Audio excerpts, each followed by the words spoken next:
2024 July 16 ചൊവ്വ. ഇന്ന് 1199 കർക്കിടകം 1. വാർത്തകൾ വായിക്കുന്നത് ജി രവി. മഴ കനക്കും, 5 ജില്ലകളിൽ ഓറഞ്ച് അലർട്ട്. ഇന്നും നാളെയും കേരളത്തിൽ മഴ കനക്കും. ആഗോള മഴപ്പാത്തിയായ MJO, അതായത് മാഡൻ ജൂലിയൻ ഓസിലേഷൻ, കിഴക്കൻ ഇന്ത്യൻ മഹാസമുദ്രത്തിൽ നിന്ന് പടിഞ്ഞാറൻ പസഫിക് സമുദ്രത്തിലേക്ക് നീങ്ങുന്നതാണ് മഴയ്ക്ക് കാരണം. മേഘങ്ങൾ കൂട്ടമായി ഭൂമധ്യരേഖയ്ക്ക് കുറുകെ നീങ്ങുന്നതാണ് MJO പ്രതിഭാസം.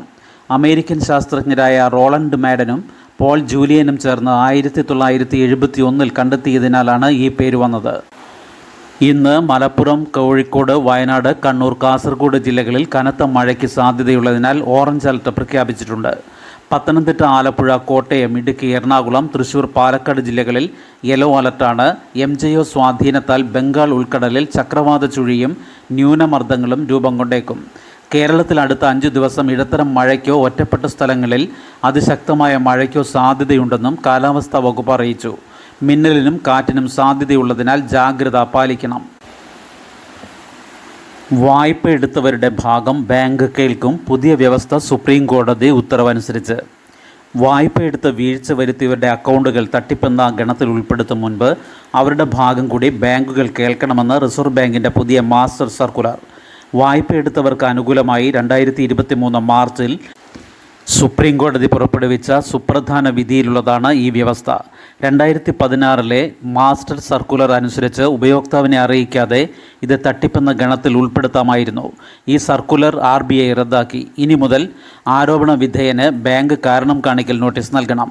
മറുപടി നൽകാൻ കുറഞ്ഞത് 21 ദിവസം സാവകാശം നൽകണം. ഇത് പരിശോധിച്ച ശേഷം ബാങ്ക് എടുക്കുന്ന തീരുമാനം അക്കൗണ്ട് ഉടമയെ അറിയിക്കണം. തട്ടിപ്പ് കേസുകൾ പരിഗണിക്കുന്നതിനായി ബാങ്ക് ഡയറക്ടർ ബോർഡിലെ 3 അംഗങ്ങളെങ്കിലും ഉൾപ്പെട്ട പ്രത്യേക കമ്മിറ്റി രൂപീകരിക്കണം. അക്കൗണ്ടുകൾ ബാങ്കുകൾക്ക് ഏകപക്ഷീയമായി തട്ടിപ്പിന് എന്ന ഗണത്തിൽ ഉൾപ്പെടുത്താൻ അവസരം നൽകിയിരുന്ന 2016 സർക്കുലറിനെതിരെ തെലങ്കാന ഹൈക്കോടതിയിലാണ് ആദ്യം ഹർജി എത്തിയത്. വായ്പയെടുത്തവരുടെ ഭാഗം കേൾക്കണമെന്ന് 2020 ഹൈക്കോടതി വിധിച്ചു. ഇതിനെതിരെ state bank of India supreme കോടതിയെ സമീപിച്ചു. എന്നാൽ ചീഫ് ജസ്റ്റിസ് DY ചന്ദ്രചൂഡ് അധ്യക്ഷനായ ബെഞ്ച് തെലങ്കാന ഹൈക്കോടതിയുടെ വിധി ശരിവയ്ക്കുകയാണ് ചെയ്തത്. വിപരീതമായി വിധി പുറപ്പെടുവിച്ച ഗുജറാത്ത് ഹൈക്കോടതിയുടെ നടപടി റദ്ദാക്കുകയും ചെയ്തു. വധശ്രമം അതിജീവിച്ചു ഐക്യതാരമാകാൻ ട്രംപ്. US പെൻസിൽവാനിയയിൽ തിരഞ്ഞെടുപ്പ് റാലിക്കിടെ ഡൊണാൾഡ് ട്രംപിന് നേരെയുണ്ടായ വധശ്രമത്തിന് പിന്നാലെ അതിൻ്റെ ലക്ഷ്യം പുറത്തു കൊണ്ടുവരാൻ ഫെഡറൽ ബ്യൂറോ ഓഫ് അന്വേഷണം ആരംഭിച്ചു. മുൻ പ്രസിഡന്റിനെ വെടിവെച്ച തോമസ് മാത്യു ക്രൂക്സിനെ അതിന് പ്രേരിപ്പിച്ചതെന്താണെന്നത് ഇപ്പോഴും അവ്യക്തം. അക്രമി ഒറ്റയ്ക്കാണ് എത്തിയതെന്നും കൂട്ടാളികളിലെന്നും FBI അറിയിച്ചു. ആഭ്യന്തര ഭീകര പ്രവർത്തനമെന്ന നിലയിലാണ് അന്വേഷണം പുരോഗമിക്കുന്നത്. ഏറ്റുമുട്ടലിൽ സുരക്ഷാ ഉദ്യോഗസ്ഥർ വധിച്ച തോമസ് നഴ്സിംഗ് ഹോമിലെ ജീവനക്കാരനായിരുന്നു. ഇയാളുടെ പിതാവ് റിപ്പബ്ലിക്കൻ അനുഭാവിയും അമ്മ ഡെമോക്രാറ്റിക് പാർട്ടിയോട് അടുപ്പമുള്ള വ്യക്തിയുമാണെന്നുമാണ് വോട്ടർ രജിസ്റ്റർ പ്രകാരമുള്ള വിവരം. കൂടെ പഠിച്ചവർക്കും അയൽവാസികൾക്കും തോമസിനെക്കുറിച്ച് നല്ല അഭിപ്രായമായിരുന്നു. ക്രൂക്സ് കുടുംബം താമസിച്ചിരുന്ന ബഥേൽ പാർക്ക് ഉയർന്ന വരുമാനമുള്ള ഉദ്യോഗസ്ഥ കുടുംബങ്ങളുള്ള മേഖലയാണ്. നായാട്ടും മീൻപിടുത്തവും ഹരമായ പടിഞ്ഞാറൻ പെൻസിൽവേനിയയിൽ അനേകം ഗൺ ക്ലബ്ബുകളുമുണ്ട്. മരണത്തെ മുഖാമുഖം കണ്ട ഡൊണാൾഡ് ട്രംപിൻ്റെ തിരഞ്ഞെടുപ്പ് പ്രചാരണ രീതികളിൽ അടിമുടി മാറ്റം ദൃശ്യമായിട്ടുണ്ട്. ഇന്നലെ വിസ്കോൻസിനിലെ മിൽവോക്കിയിൽ ആരംഭിച്ച 4 ദിവസത്തെ റിപ്പബ്ലിക്കൻ പാർട്ടി ദേശീയ കൺവെൻഷനിലേക്കായി നേരത്തെ തയ്യാറാക്കിയ തീപ്പൊരി പ്രസംഗം മാറ്റി എഴുതിയതുൾപ്പെടെ സംയമനത്തിൻ്റെയും ഐക്യത്തിൻ്റെയും സന്ദേശവാഹകൻ എന്ന നിലയിലുള്ള പ്രചാരണ വഴിയിലേക്കാണ് ട്രംപ് തിരിഞ്ഞിരിക്കുന്നത്. പ്രസിഡന്റ് ജോ ബൈഡൻ്റെ വീഴ്ചകൾ എണ്ണിപ്പറയുന്ന ഉശിരൻ പ്രസംഗം അപ്പാടെ മാറ്റി എഴുതി. വെടിയുണ്ടയിൽ നിന്ന് തലവെട്ടിച്ച ഇതിഹാസമായി ട്രംപിന് പാർട്ടിയിലും അമേരിക്കൻ സമൂഹത്തിൽ പൊതുവെയും പുതിയൊരു പരിവേഷം കൈവന്നിട്ടുണ്ട്. ഞാനിപ്പോൾ ഇവിടെ ഇങ്ങനെ ഇരിക്കേണ്ടതല്ല, ഞാൻ മരിച്ചു പോകേണ്ടിയിരുന്ന ആളാണ്, ന്യൂയോർക്ക് പോസ്റ്റിന് നൽകിയ അഭിമുഖത്തിൽ ട്രംപ് പറഞ്ഞു.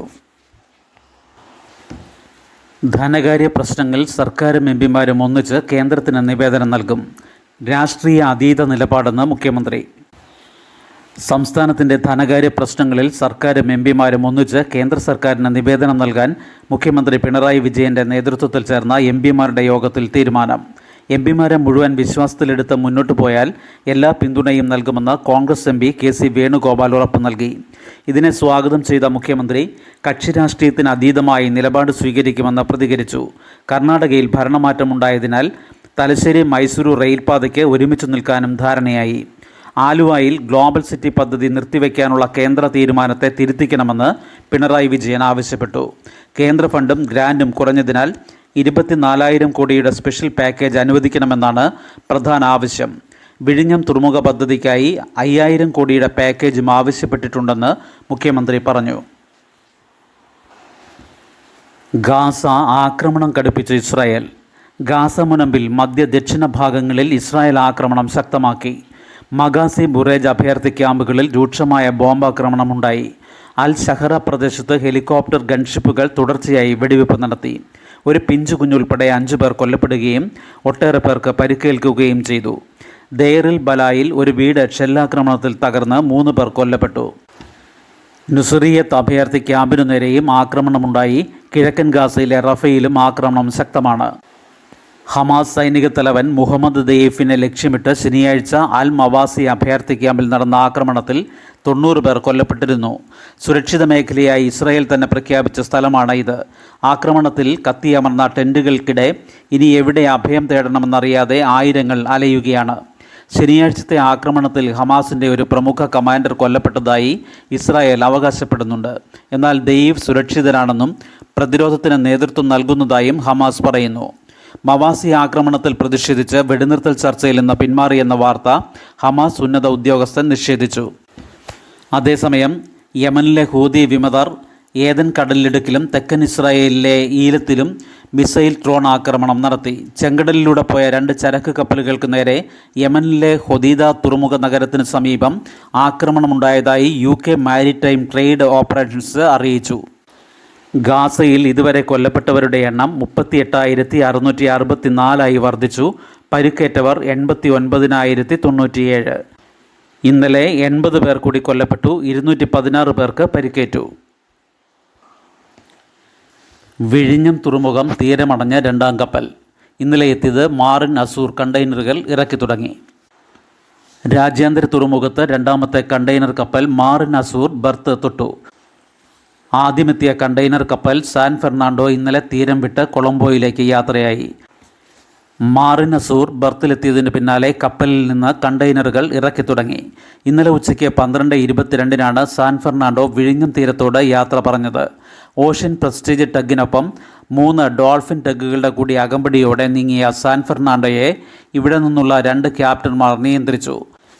പുറംകടലിലെത്തിയ ശേഷം ഇറങ്ങിയ ക്യാപ്റ്റന്മാർ സമീപത്ത് നങ്കൂരമിട്ട് കിടന്ന മാറിൻ അസൂറിലേക്ക് കയറി കപ്പലിനെ വിഴിഞ്ഞം ബർത്തിലേക്ക് നയിച്ചു.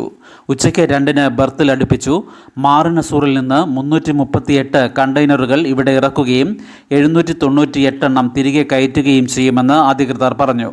കപ്പലിൽ കയറ്റുന്ന കണ്ടെയ്നറുകൾ മുംബൈ ഉൾപ്പെടെ വിവിധ തുറമുഖങ്ങളിലേക്ക് കൊണ്ടുപോകും. സാൻ ഫെർണാണ്ടോയിലെത്തിയതിൽ 1789 കണ്ടെയ്നറുകൾ ഇവിടെ ഇറക്കുകയും 607 എണ്ണം പുറത്തിറക്കി ക്രമീകരിച്ചതായും അധികൃതർ പറഞ്ഞു. 11-നെത്തിയ സാൻ ഫെർണാണ്ടോ 12-ലെ സ്വീകരണ ചടങ്ങിന് പിന്നാലെ മടങ്ങുമെന്നാണ് പറഞ്ഞിരുന്നതെങ്കിലും കണ്ടെയ്നറുകൾ ഇറക്കുന്ന ദൗത്യം 3 ദിവസം നീണ്ടു. ട്രയൽ റൺ എന്ന നിലയ്ക്ക് അതീവ ജാഗ്രതയും സൂക്ഷ്മതയും പുലർത്തിയതാണ് വേഗം കുറയാൻ കാരണമെന്ന് അധികൃതർ വിശദീകരിച്ചു. അടുത്ത 2 ആഴ്ചയ്ക്കുള്ളിൽ ലോകത്തെ വലിപ്പമേറിയ കണ്ടെയ്നർ കപ്പലുകളിലൊന്നും ചെറു കപ്പലുകളും വിഴിഞ്ഞത്തെത്തും. അർജന്റീന കോപ്പ അമേരിക്ക ഫുട്ബോൾ ജേതാക്കൾ. കിരീട വിജയത്തിനായി എത്രയോ കാലം ക്യൂ നിന്നവരാണ് അർജന്റീന. ഇപ്പോൾ ട്രോഫികൾ അവരുടെ അടുത്തേക്ക് ഘോഷയാത്ര നടത്തുകയാണ്. ലോകകപ്പിന് പിന്നാലെ മറ്റൊരു കോപ്പ അമേരിക്ക കിരീടം കൂടി നേടിയെടുത്ത അർജന്റീന 4 വർഷത്തിനുള്ളിൽ നേടിയത് 4 ട്രോഫികൾ. 2021 കോപ്പ അമേരിക്ക, 2022 ഫൈനലിസിമ, 2022 ലോകകപ്പ് എന്നിവയ്ക്ക് പുറമെയാണ് മറ്റൊരു കോപ്പ അമേരിക്കയിൽ കൂടി അർജന്റീനയുടെ മുത്തം. മയാമിയിലെ ഹാർഡ് റോക്ക് സ്റ്റേഡിയത്തിൽ എക്സ്ട്രാ ടൈമിലേക്ക് നീണ്ട ഫൈനലിൽ കൊളംബിയയെ 1-0 തോൽപ്പിച്ചാണ് അർജന്റീനയുടെ വിജയം. ടൂർണമെൻറ്റിൽ ഒരു മത്സരം പോലും തോൽക്കാതെയാണ് അർജന്റീനയുടെ നേട്ടം. ശുഭദിനം. നന്ദി.